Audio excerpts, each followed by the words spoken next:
Hello and good morning, America. I am Ivan Garcia, and this is American News coming to you with a segment regarding the most troubling, if not the most controversially economically supportive deal since the likes of the Black Gold Rush of 1800s, or really any other oil-based deal in the course of our history as a nation. This segment I present is regarding the Alaskan Pipeline deal, or Trans-Alaskan Pipeline, as most know it at this point, with some troubling implications as well as some real economically and financially supportive upsides for our society in the ways of more job opportunities, Alaska's population growth, as well as its current environmental setbacks, being under the name the Will Project, which will be taken more in depth later in this part of the deal, as this is a part of the deal. To which I introduce our headline: The Alaskan Pipeline. What are its negatives and what are its positives towards us as a nation, economically, politically, as well as socially, and just in general? What are its real positives and negatives towards our environment and us as a whole? To which I introduce some context. To that degree, the original location of the Alaskan pipeline is known as Prudhoe Bay, and is where oil was first discovered in 1968 following oil searches and geological surveys in Alaska as the United States and oil corporations decided to expand more into the oil-rich state of Alaska given to them by the Russians during that deal in the 1800s, where Russia sold Alaska to us for $2.7 million. Thus, they found Prudhoe as well as many other oil-rich states in Alaska, as well as many other oil-rich reserves in Anchorage and other areas deep in the mountainous region and forested region. To which, during these surveys, yes, oil was found, and they found in Prudhoe Bay. Most of Alaska was kind of empty at that point since it was relatively new, but once this was found, they started urbanization as well as population growth through jobs. And although construction was expected to begin in 1970 following these geological surveys, that became a problem as as the United States was dealing with various kinds of implications. As you can see here, this is an older photo of original construction of such the pipe, to which also the construction of the pipe was postponed for about 5 years, due to political implications as well as offshore implications, as they dealt with lawsuits and had to really just plan this out, as the untamed land made construction very hard, as well as the unstable terrain and unpredictable temperatures. This caused construction companies to take about 5 years in preparation to build roads, urban areas, and give time for planning and massing of materials for pipe construction, as they had to order them from offshore seas. Which, after 8 years of dealing with environmental and practical competition regarding the pipeline, they began construction in 1975 and finished construction in 1977. And in other overviews of this problem, other than the brief context, the Alaskan Pipeline, also known as the Transatlantic Alaskan Pipeline, or just the Pipeline by regular Alaskans, is an 800-mile long pipeline that stretches through the majority of Alaska. Starting from Prudhoe Bay, the pipeline siphons oil through a crude oil pipe as well as 12 different pump stations and 700 miles of feeder pipes that go straight from the top, which is Prudhoe, down to the bottom near Anchorage, as well as technical implications. The oil is picked up within towns in Alaska due to the pipeline's availability and high pay. The oil and the 700 miles of feeder pipes, forgive me, slight implications there, that allow the oil to be picked up in various locations such as Anchorage, Valdez, and Fairbanks, Alaska. These are prominent towns in Alaska to the pipeline's job availability, especially to welders. To welders, I call you guys out because you're awesome. And it's high pay in general. Plus, it requires high maintenance. I just want to make that point there. The pipeline, although having very many faults, even within its first few years, and even to the years now, creates over 17 billion barrels of oil a year, which equates to 68 billion a year, creating many jobs and an economy within Alaska's many major towns and cities. This, however, comes with a great number of drawbacks regarding sustainability and environmental impacts, as there is a problem regarding the other side of the deal being the Willow Project, which is an agreement between all oil companies as well as the United States and various offshore companies that, to sell off and urbanize thousands of acres worth of Alaskan wilderness, which has been criticized by activists concerning its environmentally damaging future, obstruction of multiple wetlands and forests, as well as its obstruction of various species, endangered species such as polar bears, moose, caribou, and bird populations, which will lead to an environmental downfall of the lands, as well as contribute to further climate change and deforestation of Alaska, despite the already established Alaskan pipeline. The positives of the pipeline are an economic boom in job pay, oil exploitation, and job opportunities, as well as limiting our foreign dependency on oil. As well, we can make our own oil in general, you know. Other than the main pipelines down in Texas, this is one of the most important pipelines, but has, of course, those implications, as those are very serious things to consider when building more of it, considering we're expanding this pipeline. To which I show you this. This is the current pipeline. And yes, although it is quite, mundane, looks well kept, it is quite a problem considering it's very hard to sustain, even with the sake of more job procedures and all the likes. But yes, otherwise it becomes a problem considering it's very prone to leaks.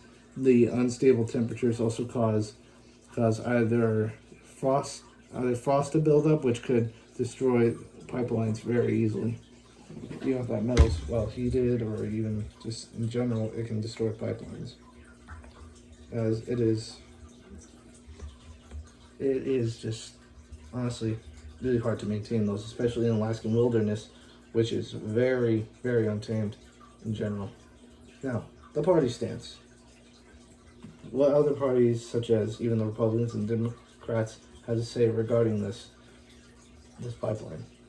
The Alaskan pipeline, a beacon of energy and independence and a symbol of environmental controversy, stands sharply divided in the eyes of America's two major political parties.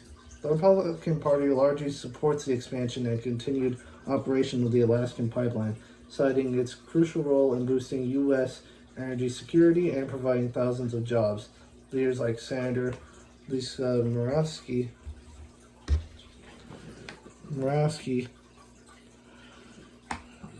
of Alaska have argued that with responsible environmental measures, the pipeline can operate safely and efficiently. Republicans advocate for expedited approvals to the enhanced economic growth, with Democrats saying otherwise, with the Democratic Party expressing concerns over the environmental risks associated with the pipeline, including oil spills, the impact on wildlife habitats. Figures such as Senator Bernie Sanders have called for a transition to renewable energy sources and emphasized the need to move away from fossil fuel dependency because, well, fossil fuels are quite damaging to the environment as they release carbons, have byproducts, and are just incredibly damaging to the environment as a whole, as it is a toxic substance, as all forms of energy are. To which the Democrats push for stringent environmental reviews and regulatory measures due to this. And as we continue,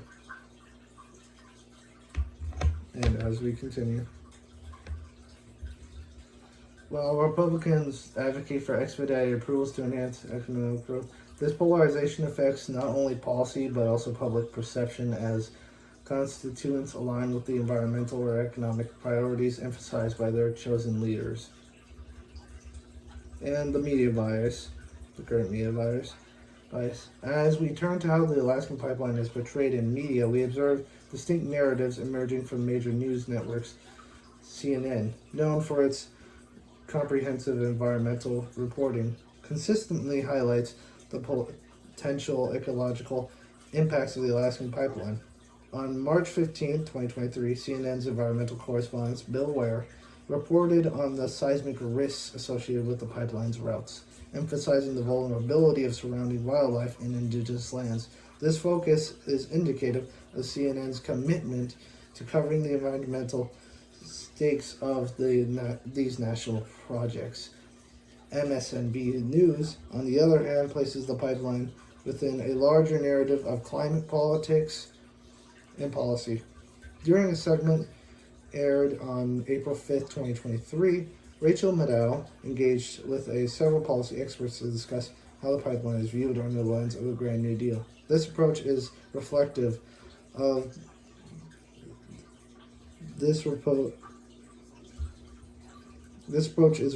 MSNB's broader focus on the political implications of environmental issues rather than local environmental issues, considering there's a much larger picture than just the sake of Alaska, as factories are a problem with producing byproducts and waste, to which it's better to see how it would affect the world than not just the area. Fox frames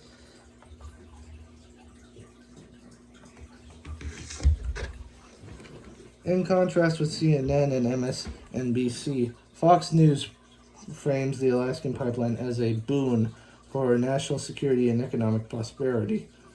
Alaska workers, according to the segment, express a strong support for pipeline construction, job opportunities and creation, and energy independence. The narrative also underscores Fox News' emphasis on the economic advantages over environmental and social concerns. As you can see, as I do not wish to call this man out, but otherwise, they mostly talk about its economic availability and its rather good economic supports, rather than really talking about the real negatives, which is a problem, as these are supported by Republican foundations. To which, in my extent, I bring you the impact in general. Excuse me. Based on these factors, such as the political and social tension regarding the deal's economic opportunities, it can be assumed that a deal like this will very much increase political tension between the Democrats and Republicans as they disagree on its relevance, sustainability, and environmental impact, as the Republicans agree with its expansion and economic opportunities. While the Democratic Party doesn't agree due to environmental and practical implications, another impact would be the current environmental impact, as although the deal has not been enacted, there is still an urbanization taking place in Alaska in preparation for such a deal, as they continue to expand across Alaska, leading to environmental damage, habitat loss, as well as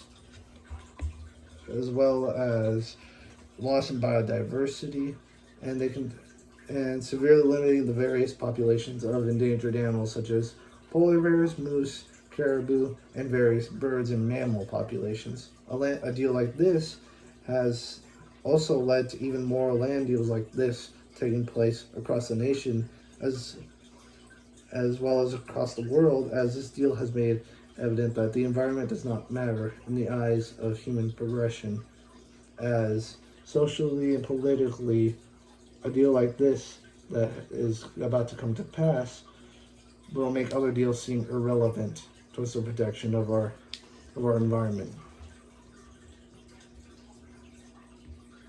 To which I present to you an image regarding its implications. As although it's quite a mundane image, even for the sake of an image, it can clearly be an impact towards the scenery, and not just its looks in general of Alaska, but it can impact the all-around scenery, the migratory patterns of various animals, and can also make it a lot more dangerous, considering animals could possibly damage it, or the permafrost, which is also a very big problem.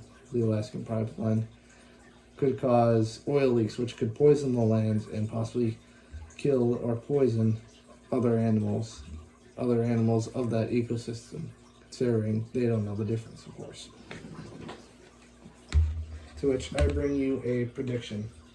It can be predicted that a deal like this will lead to further inflation, job restriction, and even political tension concerning the voice of the public over the companies. Then by inflation, I don't just mean I don't mean petroleum products or gas, because that will become independently cheaper. But for the sake of food-wise and other things like petroleum-based products like plastic products, toys, anything like that made from petroleum, it will not become cheap. And food will possibly hike up in price, considering they'll probably be sending a lot of resources towards Alaska just to build that pipeline, such as metals, various materials, plastics, anything. Those will become a lot more expensive and a lot more harder to obtain. And another thing would be another, well, honestly, on a positive stand, it would lead to more job opportunities and less dependence on foreign oil, but that's limited, considering that, well, how should I put that exactly? Considering, yeah. Honestly, in terms of job restriction, yeah, they'll just be asking for more qualifications, which could actually limit jobs in general towards that pipeline, making more experienced welders needed rather than wanting less experienced welders, which could give more job opportunities. But otherwise, further environmental impact in this prediction would be significant loss and even more biodiversity and habitat loss, as even endangerment of already as well as other positive stands will be the economic and job opportunities that this deal will give us, but those are overshadowed by the deep economic setback via increased taxes and inflation, leading to those without a job or low-paying jobs to fall further into poverty, as gas will become cheaper, but the products not involved with such a thing will hike in price. Further environmental impact will be loss in biodiversity, habitat loss, and further population restriction and population decrease in already endangered animals, such as the aforementioned polar bears, moose, caribou, and various mammal and bird species that live within the wilderness, as they have sold. To which the problem with this is that they're selling this land to companies, which will possibly keep more money.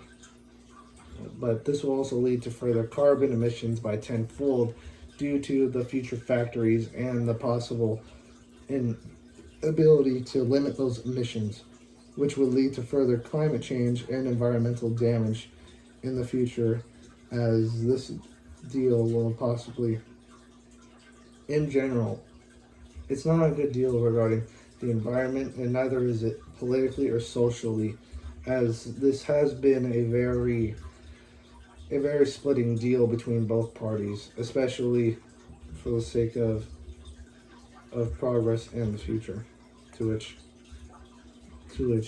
this I present to you the pipeline, the size of the already aforementioned pipeline. To which this I would say this is enough. At the same time, yes, they still want more regarding that pipeline, as it will create more job opportunities. As you know, I've already talked about this. Otherwise, that's the segment. Those are the positives and negatives towards us. To which, as you have seen, there are quite a bit of negatives compared to the positives, and that is a problem. As although it's very positive towards us and for the likes of Republicans, it's very much not very good for the sake of our future and for the sake of Democrats. As yes, that is the segment. Otherwise, thank you for joining us. This is American News, and I thank you very much. And I, myself, Ivan Garcia, thank you very much for coming to our segment. And onwards to the next one. Good day to you all. Oh.